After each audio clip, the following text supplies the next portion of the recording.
I was reborn at the exact moment I picked up the wrong glass. The one meant for my boss. This time, I didn't take the wrong glass.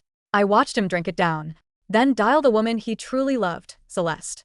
In my past life, I was Dominic's secretary, and I fell in love with him. When the drug hit my system, I didn't care that he needed to get to Celeste. I grabbed his belt and made him stay. Not long after I found out I was pregnant, Dominic was forced to marry me. But on the day I went into labor with complications, he got the news Celeste had thrown herself off a building. Destroyed by grief, stormed into the delivery room and sent the doctors away. Then he watched me die. The last thing I heard was his voice. If you hadn't gotten pregnant, I never would have been forced to marry you. When I opened my eyes again, I found myself back on the day I was poisoned. Iris, call Celeste right now. Hearing that familiar command again, I jolted awake. I'd been reborn.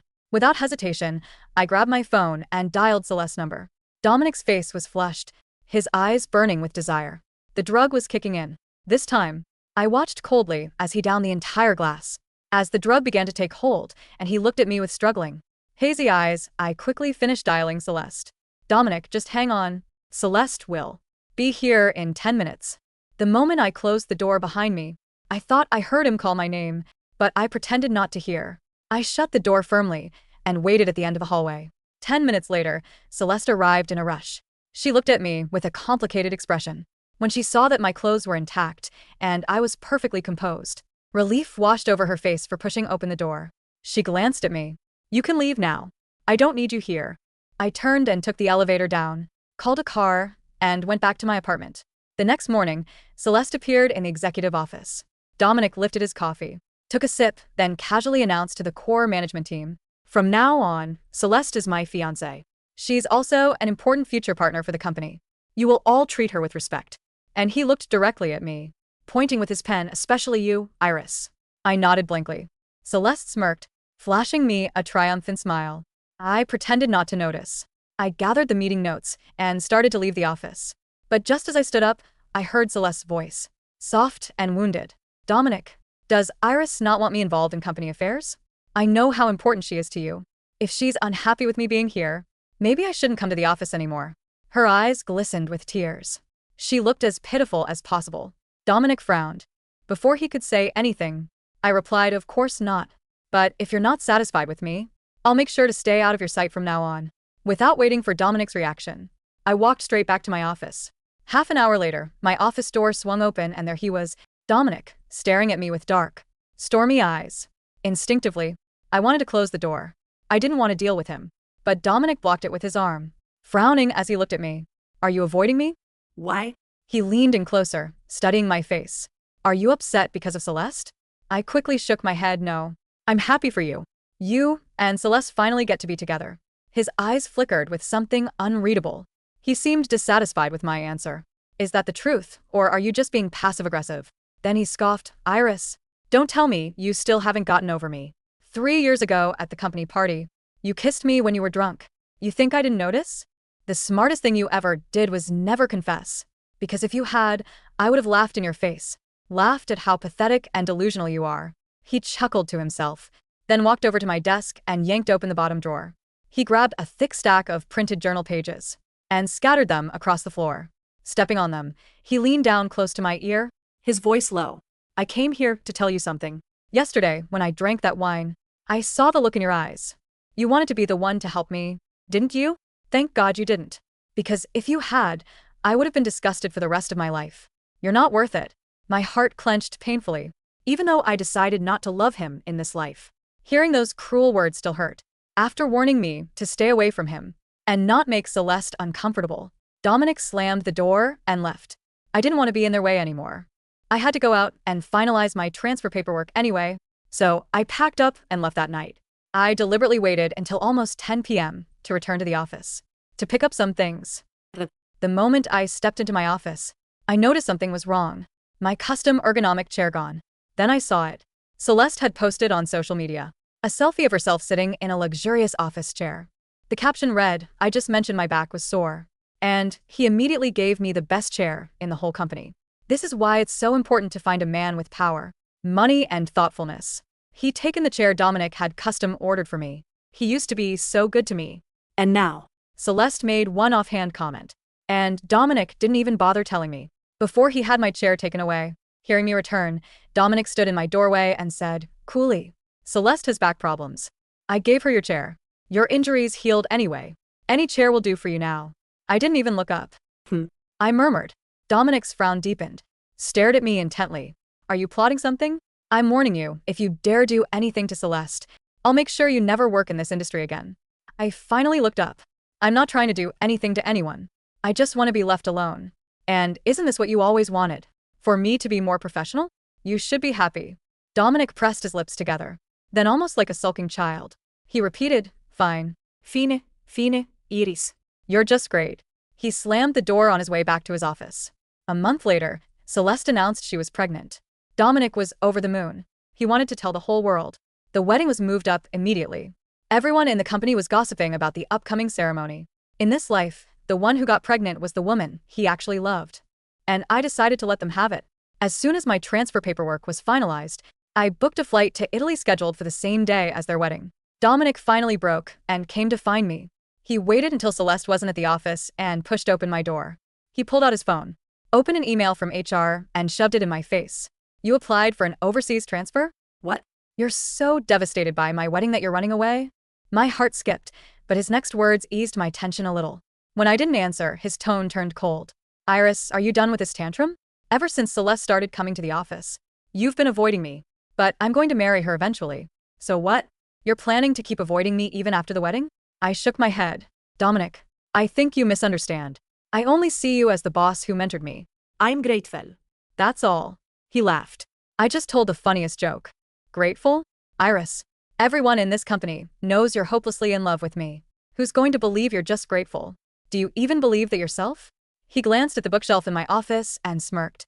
All these gifts I gave you over the years. You've kept them so carefully, and you're telling me you don't love me? He walked over and picked up the items one by one. A limited edition pen, a brooch, a watch. Then he said seriously, you should put all this stuff away. I'm about to marry Celeste. You need to stop holding on to these ridiculous fantasies. I said, and immediately started packing everything into a cardboard box. I was planning to get rid of it all before leaving the country anyway. Might as well do it now. Seeing how calm I was, Dominic frowned and grabbed my wrist. Iris, can't you be more careful? Look, you bent the nib on this pen. I glanced at the luxury pen in his hand.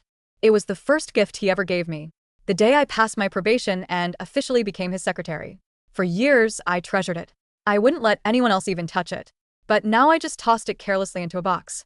And Dominic couldn't stand it. Iris, you're clearly devastated about me marrying Celeste. You're running away, but now you're pretending you don't love me anymore. He exhaled sharply. Fine. Maybe it's good for you to cool off overseas. Celeste is in a delicate stage of her pregnancy. It's better if you're not around. Anyway, Dominic pulled out his phone and transferred $10,000 to me. Take this, get yourself settled in Italy after work. Travel around a bit. Take a month to clear your head. Bye. Then Celeste's pregnancy will be stable. He looked at me meaningfully.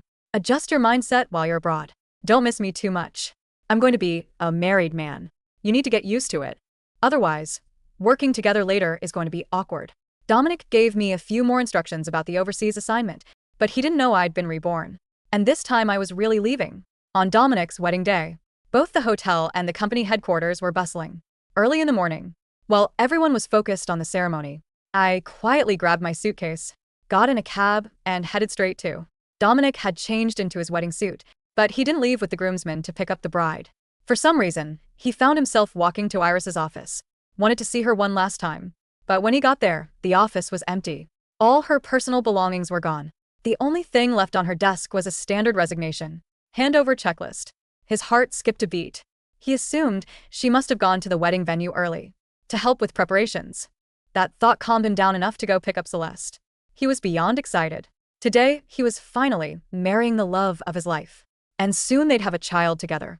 Just thinking about it made him smile uncontrollably. The moment he saw Celeste, Dominic adjusted his silk tie in the mirror, but the knot felt too tight against his throat. The wedding venue was a vision of white orchids and crystal, exactly what Celeste had dreamed of. The guests were seated. The music was swelling. Yet, Dominic kept glancing at the side entrance, the spot where the staff and key assistants usually stood.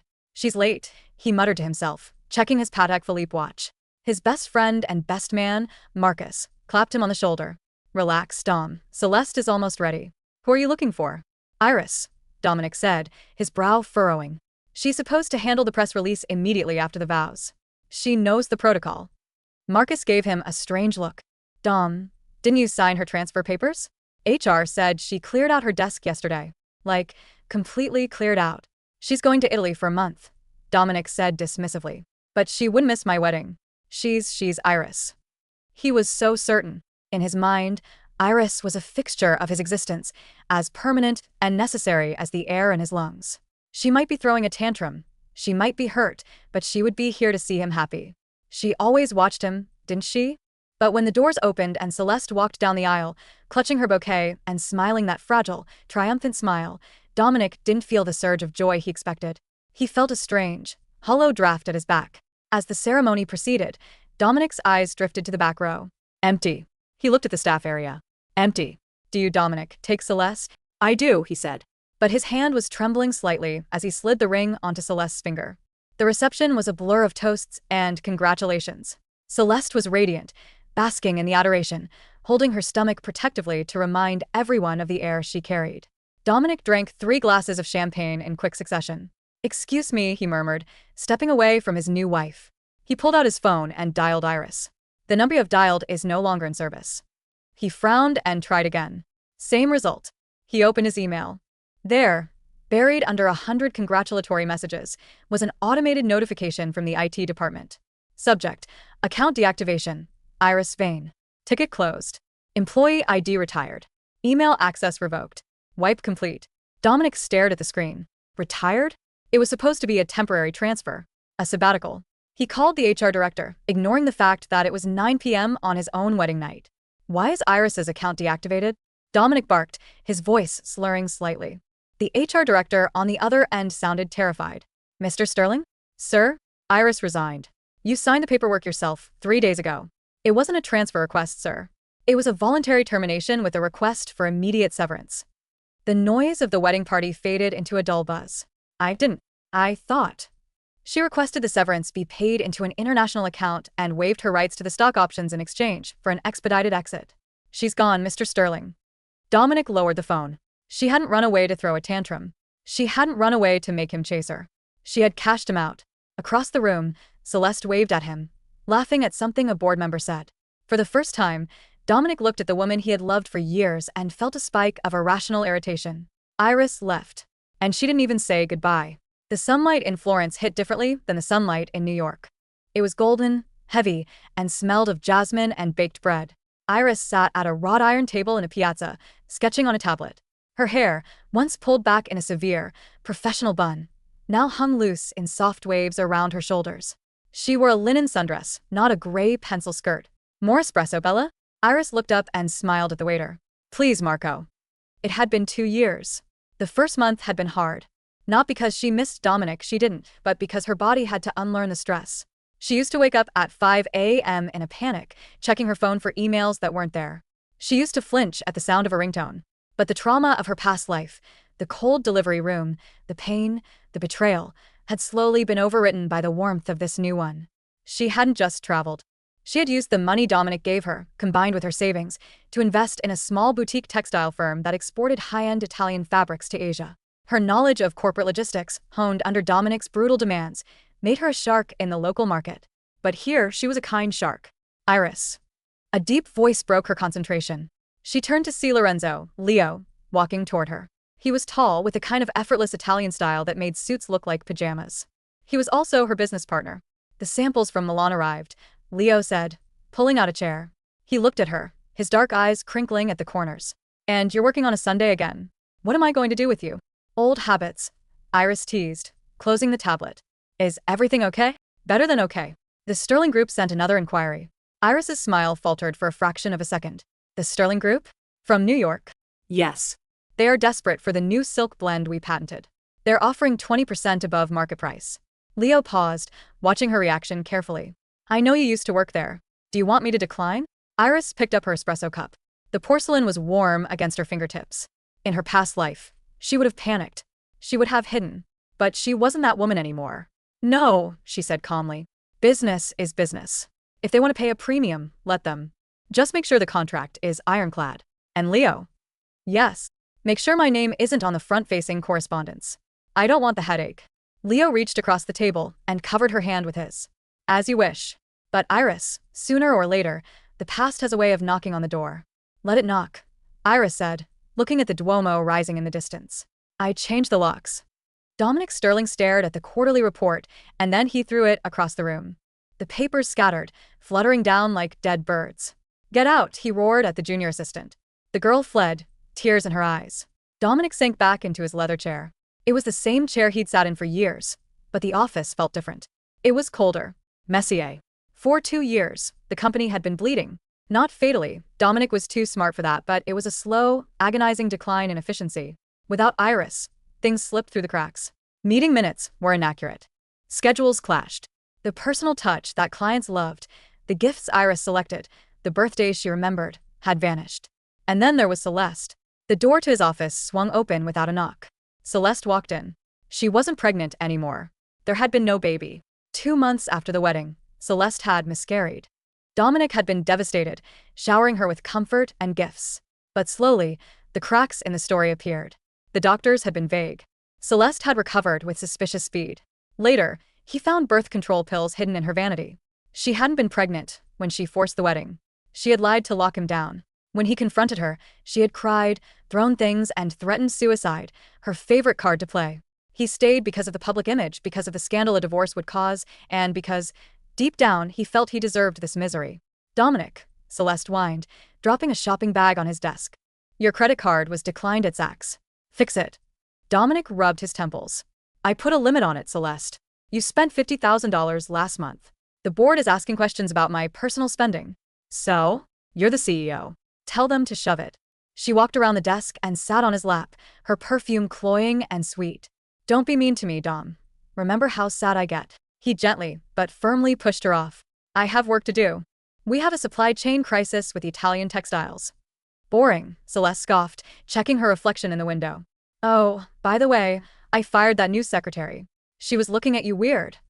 That was the 3rd one this month, Celeste. Dominic slammed his hand on the desk. Who is going to file the merger documents? I don't know. Hire an ugly one next time. She grabbed her bag and sauntered out. Dominic put his head in his hands. The silence of the room was deafening. He opened the bottom drawer of his desk. There, hidden in the back, was the fountain pen Iris had returned. The nib was still bent. He ran his thumb over the broken metal. Where are you? He whispered. He had hired investigators a year ago. They tracked her to Italy, but the reports were vague. Living quietly. Consulting. He needed to go there. For business, he told himself. Only for business. The gala in Milan was opulent, a swirl of velvet, gold, and champagne. Dominic moved through the crowd, shaking hands, flashing his practice-o smile, but his eyes were scanning the room. He was here to sign the contract with Lumina Textiles, the supplier that had saved their fall line. Mr. Sterling, a voice called out. Please come meet the founders of Lumina. Dominic turned. He saw a tall, handsome Italian man, Leo, standing next to a woman with her back turned to him. She was wearing a backless emerald gown that clung to her figure like liquid water. Her hair was an intricate cascade of curls. This is my partner, Leo said, placing a possessive hand on the woman's lower back. The woman turned. Dominic's champagne glass slipped from his fingers and shattered on the marble floor. It was Iris. But it wasn't his Iris. His Iris wore gray suits and sensible heels. His Iris had lowered eyes and a submissive posture. His Iris was invisible until he needed her. This woman was a queen. Her makeup was bold, her posture regal. When she saw him, her eyes didn't fill with tears or panic. They remained cool, amused even. Hello, Mr. Sterling, she said. Her voice was smoother, lower. It's been a long time. Iris. Dominic choked out. The sound of his own voice sounded pathetic to his ears. You own Lumina? Co-owner, she corrected. She gestured to Leo. This is Lorenzo, my fiancé. The word hit Dominic like a physical blow to the gut. Fiancé. You're getting married? Next spring, Leo said, smiling. You are welcome to come, though it will be a small affair. Dominic stepped forward, ignoring the shattered glass crunching under his shoes. He ignored Leo. He ignored the staring crowd. Iris, we need to talk. Alone. Iris glanced at Leo, who gave a small nod and stepped back, though he remained within striking distance. You have 5 minutes, Dominic, she said, her tone indifferent. I have guests to entertain. She led him to a quiet balcony, overlooking the city lights. Dominic stared at her, drinking in the sight of her. You look different. I'm happy.